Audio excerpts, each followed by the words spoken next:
In this next lecture, we're going to be looking at how to spot signs of drug-related self-harm. There's not many slides in this lecture because basically I wanted to keep it simple, and then basically you'll be more engaged with actually what I have to say rather than sit there reading the slides and going, oh, well that does this and that does that and so on and so forth. But whether it's illegal or legal highs, and you're trying to spot a self-harmer, it's best to remember that each individual may show different signs of this. So some may, as I said before, look more comatose or away with the feelings, as I said in the previous lecture. They're not there at the moment in time. They're not there with you. So it's probably one of the most damaging forms of self-harm on its own, because not only does it harm the individual mentally, but also physically. As we mentioned before, drug-related self-harm, whether it's illegal or legal, can have counter effects on the liver, kidneys, heart, lung, you name it, it will happen. So, as it goes through, you will find that most of these will, these drug-related self-harmers will shut the door on you. They're not interested. They're there in the moment, they're away from everything. These are probably one of the hardest self-harmers to actually get to, because they are doing things that are counterproductive to their own body. You will find that when they do shut the door on you, they shut the door completely. They won't be, a literal door. They will say, I'm not talking to you. That's what we mean by shutting the door. So as we go through the descaling methods in the final lecture in this module 2, you will come across ways of actually approaching this situation that will get the best results for you as professionals and parents on being able to talk to self-harmers who use drugs. To begin, legal highs are those that we mentioned in the first part of our course that can be bought over the counter or at Amazon. Remember Wilkinson's? Yeah? These things are readily available, so it makes no difference whether you to spot these. It's going to be easier than spotting illegal drugs.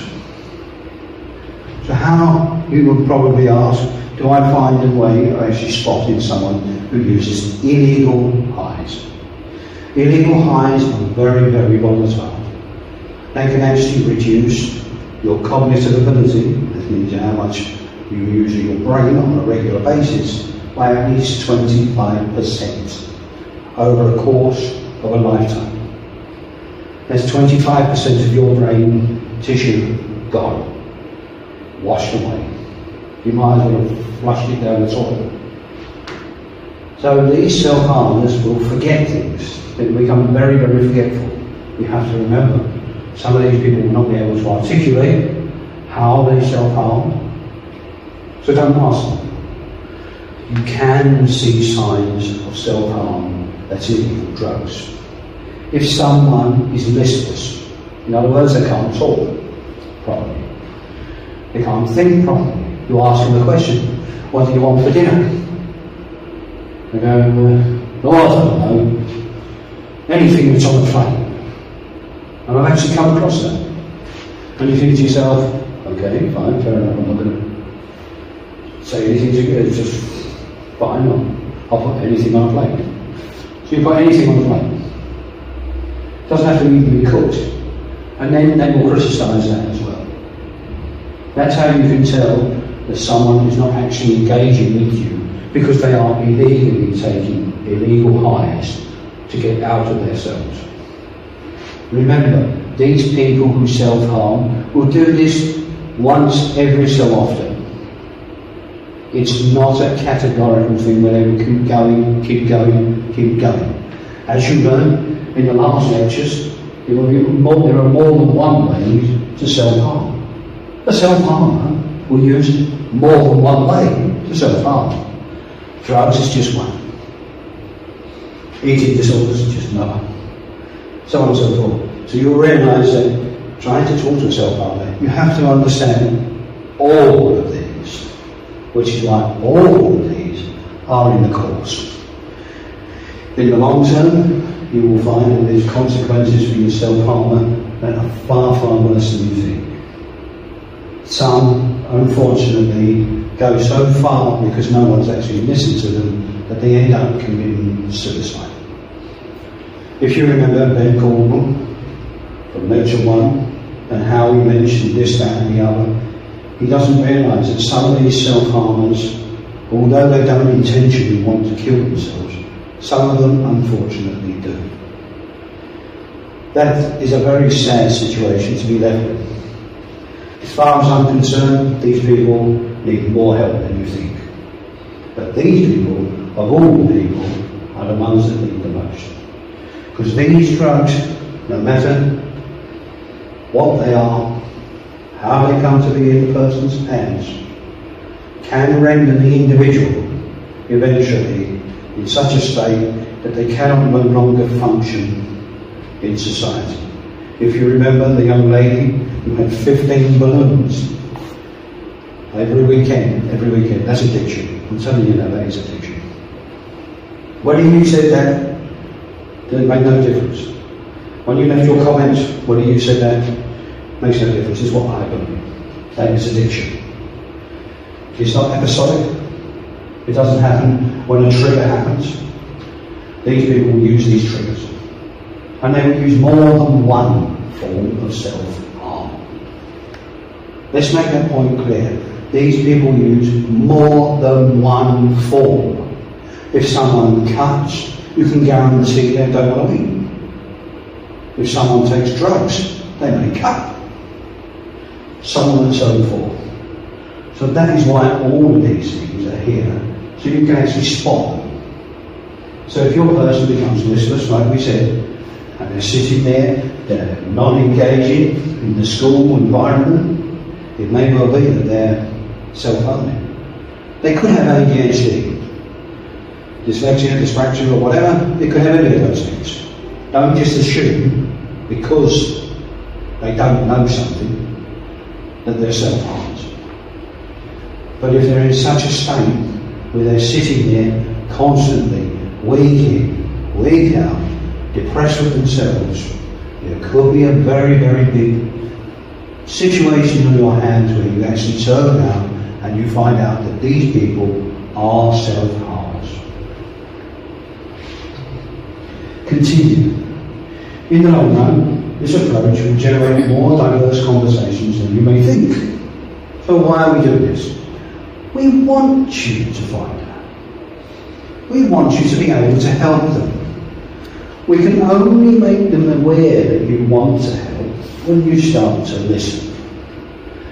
Pocket money spent on anything else other than what it was intended for can be one main factor that leads to suspicion. So if your self-harmer comes up to you, you don't know they're self-harm, but I'm going to tell you that's what they will do. I say, look, Mum, Dad, I need some money. I've got to go out, you know. Well, my mates are going. Yeah? 9 times out of 10 you will find that their mates aren't going anywhere. This person just wants money just for that one act of self-harm. One act. The next time they self-harm, as I said, they could be doing something completely different. And that is why we have to make this point clear. Self-harm is non-suicidal. Yeah? It's to themselves. This person's had a problem, they need relief. So they've conned you out some money. Now don't think for 1 minute, by not giving them the money, that they will not do other things that could actually be even more catastrophic for them. Like go out and commit crime. Go out and steal. Go out and take other people's belongings that don't belong to them, just so they can commit this one. Remember, one case of self-harm. Now, remember, sometimes anyone who self-harms can steal also. They can steal. You've given them money, but it's not enough. So they've gone out and they've stolen anyway. They've taken something else, somebody else has belonged to anyway. You now have a situation where they could end up in some juvenile court or an adult court. Not everyone has all the money in the world. And then basically they could end up in prison. When we come on to Module 3, we'll discuss where and when self-harm can happen. And you will be shocked to find out where and when it will happen. Anyway, in one recent study by Clayton, Spelvind and Miraksandari, they found that prevalence of adolescents' problem gambling related harms and help-seeking behaviours among an Australian population, which is where this is from. This is from an Australian study. Yeah? However, reducing such can have detrimental effects on both you and those that you try and treat. That's both you and those that you try and treat. Remember, these people will do it no matter what. They're not going to stop. So if you take away every single piece of money that they've got and don't give them nothing, don't think for 1 minute they are not going to self-harm. This is a very interesting study, and basically if you get a chance to read it, all you have to do is put in the names in 2010. Remember, all lecture slides are there for you to download. They're free of charge, you can use them, you can teach others with them. Whatever you want to do with them, you do with them. But teaching people to spot self-harm and teaching people to turn around and talk about self-harm is needed in a modern society where self-harm is becoming more prevalent. 1 in 4 girls and 1 in 10 boys in the United Kingdom self-harm. That is a phenomenal amount of children. So you will find that you will have plenty of cases where you will come across where all of these different forms of self-harm are actually happening.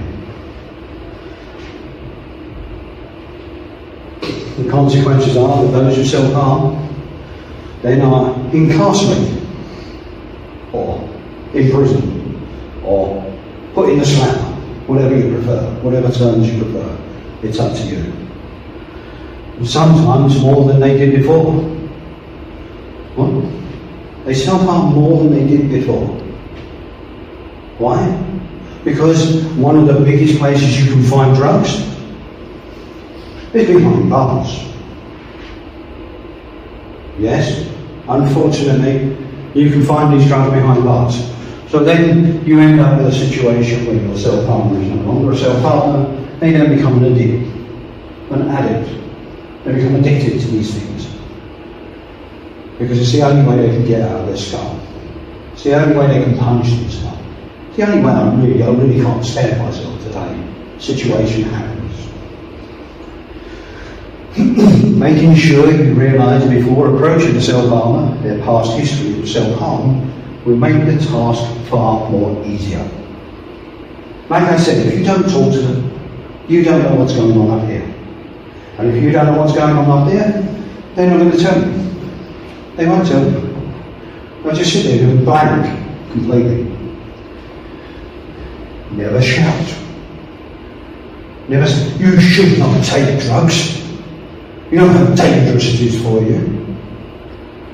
Because that's counterintuitive. I tell you now, your self-harmer, after hearing that, being shouted at, being put down and go out and self-harm, you've just led to the next stage of self-harm. You've done it yourself by shouting. Make out you are not listening. Oh, I've heard this before. How many more hours have I got of this? today. If you're a professional and you claim to be a professional and you turn around and take that attitude, I saw 16 clients today, then you're not listening. If it's a tick box situation where you are not listening to the person once, you're not listening to any of those people. Your day has happened, gone, done, died, destroyed, and everything else. Your whole day has disappeared because you didn't listen to one person.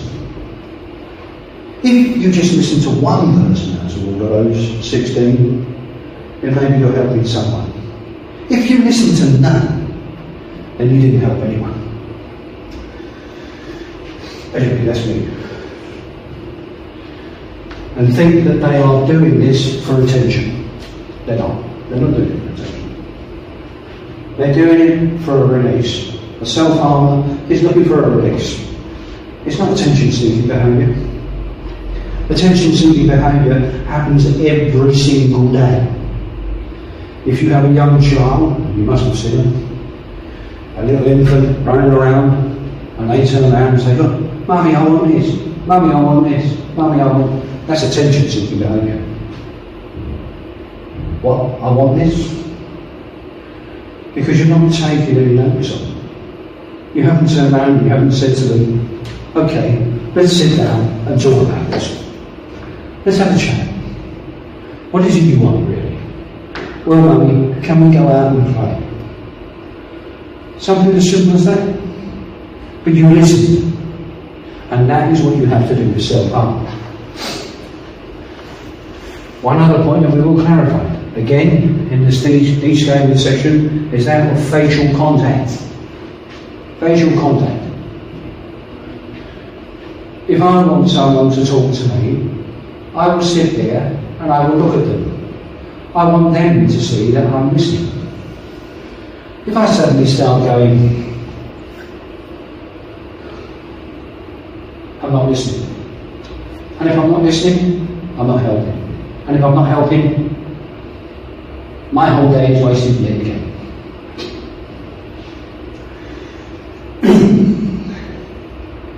If you have to make notes, make sure you explain this to yourself. Excuse me, before we continue, can I just jot this bit down? I find it very interesting. It will help me help you. Yeah? So when you've spotted a sign of people who've used drugs, you've now realised they're in a state where they can't be seen to do anything in society at all, in the classroom, in the streets, or anywhere for that matter, and you've actually turned around and you've now decided that basically you're going to sit there and listen. If you make notes, let them know. Don't just start scribbling. I once went to a meeting with a self-harmer, their family, and everything else, and the professional was sitting there doodling flowers on a piece of paper. Now, what those flowers meant for the poor self-harmer, I have no idea. But I had to question it. I said, are you taking notes? Or are you drawing a scene? No, what? I said, well, so far, the person I'm sitting here with and their parents, you haven't listened to one word. You sat there doodling. We've been here 25 minutes, and all we've done is sat there doodling. Are you interested in what this person has to say? If not, say something. Say you've got other clients. Then we can find someone else who will be actually willing to sit there and listen to this person. Because this person needs your help, not anyone else's. If they ask why you're writing this down, explain it to them.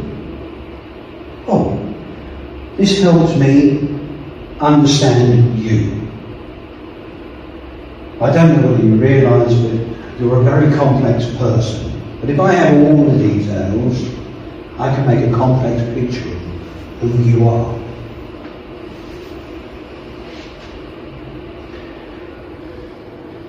But never mind, I think we've already gone through that part. But basically, as we go through the descaling section, remember, each and every single one of these children, adults, no matter OAPs even, need your help. Thanks very much for listening.